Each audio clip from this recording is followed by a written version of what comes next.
আসসালামু আলাইকুম। সংবাদে আপনাদের সবাইকে স্বাগত জানাচ্ছি। আমি ফিরোজ তোহা। শুরুতেই আরবে কেবলস সংবাদ। কাফনের কাপড় পরে বিক্ষোভের এনবিআর কর্মকর্তা কর্মচারীরা। দেশের রাজস্ব আদায়ের প্রধান কেন্দ্র জাতীয় রাজস্ব বোর্ডে এনবিআর তীব্র উত্তেজনা বিরাজ করছে। চেয়ারম্যানের অপসারণ এবং সংস্কার প্রক্রিয়ার প্রতিনিধিত্ব না থাকার অভিযোগে আজ সোমবার 23শে জুন সকাল থেকে 3 ঘন্টার কর্মবিরতি শুরু করেছেন। প্রতিষ্ঠানটির কর্মকর্তা কর্মচারীরা কাফনের কাপড় পরে বিক্ষোভ সমাবেশ করছে। তারা এরই মধ্যে আন্দোলনের সামনের সারিতে থাকা 5 কর্মকর্তাকে বদলির আদেশ নতুন করে ক্ষোভ ছড়িয়েছে। সরেজমিনে জানা যায়, এনবিআর চেয়ারম্যানের অপসারণ এবং প্রস্তাবিত সংস্কার যৌক্তিক প্রতিনিধিত্বের দাবিতে পূর্ব ঘোষণা অনুযায়ী সোমবার সকাল থেকেই উত্তেজনা বিরাজ করছে।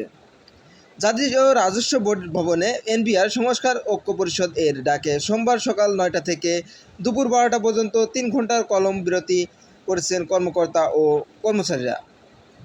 এদিকে ঢাকার সব দপ্তরের কর্মচারীরা এনবিআর ভবনের অবস্থান কর্মসূচি পালন করেছেন। ঢাকার বাইরের কর্মচারীরা নিজেদের দপ্তরেই পালন করেছেন এই কর্মসূচি। তাদের দাবি, চেয়ারম্যানকে অবসর করতে হবে এবং এনবিআর ভাগের প্রক্রিয়ার তাদের যুক্ত করতে হবে।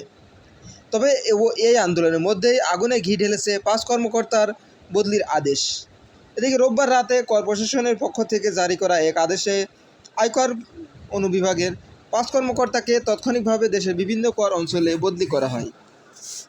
বদলিকৃতদের মধ্যে রয়েছে উপকর কমিশনার শাহ মোহাম্মদ ফজলুল এলাহি, মোহাম্মদ শাহাবুল ইসলাম, মোহাম্মদ আবদুল্লাহ ইউসুফ ইমাম,